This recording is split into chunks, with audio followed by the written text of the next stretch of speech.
It's all about embracing your dark side. And I think Eminem really wanted to do this in a subtle way. How he does this is he's literally placing himself next to the Las Vegas shooter, saying, you know, this is such a similar situation. It's just approached slightly in a different way. A lot of people might be offended by this song. A lot of people might think likening himself to be a shooter, like a mass shooter. And a lot of people think that's blasphemy.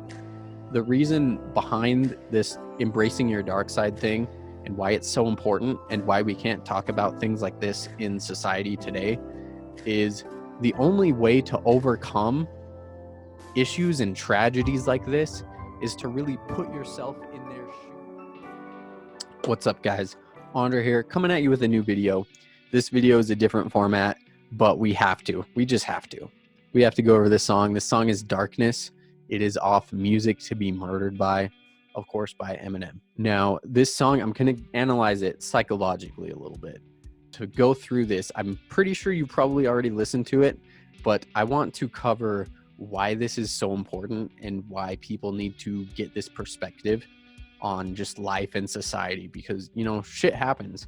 And the only way to actually overcome and prevent those things is to do what Eminem does exactly in this song. Now, you guys might know the message at the end of the song, and it's not related to that at all. But let's go through this. So, backstory, you can pull up the lyrics. Eminem is just a wordsmith like no one else. There's so many double entendres, and this whole song is essentially a double entendre throughout, because he's relating two different perspectives and two different outcomes, and just all the similarities, even though they're super different. You know, polar opposites essentially. So he goes through, he's getting ready for his show. Verse 1, he's talking about just kind of being nervous. He's just visualizing everything, getting ready. There's some substance illusion, and he does mention it, like he can feel the curtains closing, which is similar to maybe the vibes on Curtain Call, one of Eminem's older albums, back when he was probably at the height of his addiction to pills, alcohol, all that type of stuff. So let's move on. Verse 2, he's staring at the room service menu off a benzo. So once again, alluding to some substance issues. You know, he's looking from his hotel. He's essentially listening to the opening acts, and he really wants just the stage to be super packed. You know, he wants to perform in front of a lively audience that's just sold out. Now, this second verse, however, though, if you listen to the music or you watch the music video, it's even more evident, and I feel like he kind of has to hint at it like super in your face, because as he's going through this verse 2, you can see that it's kind of more than a double entendre at that point. Like, he's literally showing like clips being loaded with rounds, magazines rather, that's the real word if we're just being honest here. Going through this, you can hear like the slides being pulled, you know, hammers, all that type of gun stuff. And it's really more in your face. So it starts to connect on this second verse, talking about, you know, alcohol in his breath as I reach for the scope. And then in the music video, so you're thinking, oh, he's going to reach for the mouthwash that's on his left. But no, he like lunges toward it because he's, you know, kind of high on Valium, whatever. And then with his right hand, he pulls the scope, which is an actual like sniper rifle scope. And that's when things really become more obvious. This one was an annotation I put here, and some dude downvoted it or disapproved it. But what you don't get here, I actually put, so benzodiazepines, they're muscle relaxants. Most people know this, and it's used to treat anxiety a lot of times. But there's such a thing called diazepam, and I actually know this because of Metal Gear Solid, sadly, because I'm a nerd. But you take that, and if you're sniping, like with a sniper rifle, then it decreases the essentially like shakiness and trembling, so they can have a steady shot. So I put that annotation, someone got rid of it, and I'm kind of bitter about it. And verse 3 is when it really peaks, in terms of just, you see, and the music video actually shows, it transforms from Eminem to like, I guess, a guy that's playing the old guy, which is, spoiler, the Las Vegas shooter. That's really when, you see all the guns that are just in that hotel room.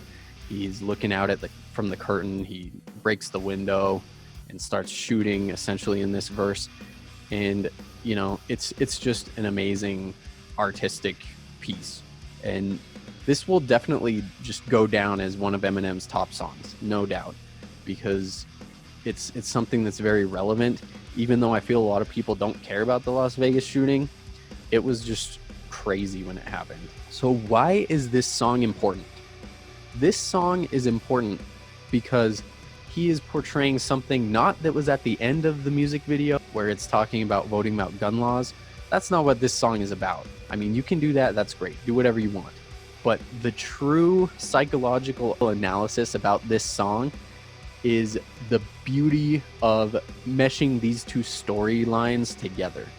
What is so important about this, Eminem kind of putting his shoes next to the Las Vegas shooter, which is someone who, we think is mentally ill. And the thing is, this reduces the stigma of mental illness if you look at it in this light. Now, Carl Jung is a famous psychologist, and what I learned most about him through Jordan Peterson and my psychology classes is it's all about embracing your dark side. And I think Eminem really wanted to do this in a subtle way. How he does this is he's literally placing himself next to the Las Vegas shooter, saying, this is such a similar situation. It's just approached slightly in a different way. A lot of people might be offended by this song. A lot of people might think likening himself to be a shooter, like a mass shooter. And a lot of people think that's blasphemy. The reason behind this embracing your dark side thing and why it's so important and why we can't talk about things like this in society today is the only way to overcome issues and tragedies like this is to really put yourself in their shoes and understand how they got there. What drove them to do this?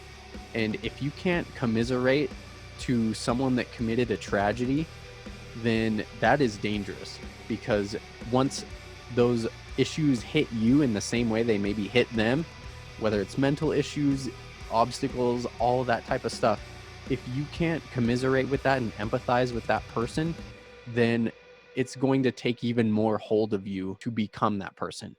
Now, that's kind of a hard concept to grasp, but that is essentially the dark side and embracing your dark side to overcome issues like this. This is humanity. We're all humans, and this happened, and a lot of shootings happen, and a lot of tragedies and homicides and genocides happen. And if we can't commiserate and put ourselves in those shoes to see how this situation occurred, then we're just setting ourselves up for failure, and it's doomed to repeat itself. And I think that is the ultimate takeaway from this song. A lot of people might think that's offensive, but this is really something we can't even talk about in society today, is embracing dark sides and trying to understand people that we just want to split. And it's a defense mechanism. You want to split those people into crazies, and that furthers the mental health stigma, doesn't prevent it from occurring again. We have real issues here, and if we can't determine what actually caused these things and realize that we have that same power, then we don't have the power to recognize and reverse that. So that's all I wanted to say on this. I hope you guys enjoyed the video. And once again, this album, just amazing. It's super technical. If you guys don't like technical and, very thought out, that's fine. You can listen to Gucci Gang or whatever. But anyways, hope you guys have an amazing day, and I will talk to you later. Peace.